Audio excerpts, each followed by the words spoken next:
ನೀವೇನ್ರ ಪ್ರತಿ ತಿಂಗಳು 10,000 ರೂಪಾಯಿ 15 ವರ್ಷ ತನಕ ಇನ್ವೆಸ್ಟ್ಮೆಂಟ್ ಮಾಡಿದ್ರೆ ಅದು ಏನಿಲ್ಲ ಅಂತಂದ್ರು 43 ಲ್ಯಾಕ್ ರುಪೀಸ್ ಮಟ್ಟ ನಿಮಗೆ ಕೊಡ್ಬೋದು. ಸೊ ಅದು ಯಾವ ಫಂಡ್ ಅನ್ನೋದು ನಿಮ್ಗೆ ಗೊತ್ತಾಗ್ಬೇಕಂತಂದ್ರೆ ಈ ವಿಡಿಯೋನ ಕಂಪ್ಲೀಟಾಗಿ ನೋಡಿ.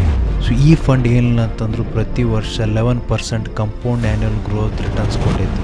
ಈ ಫಂಡ್ ಹೆಸರು SBI multi asset allocation fund ಅಂತಂತಂದು.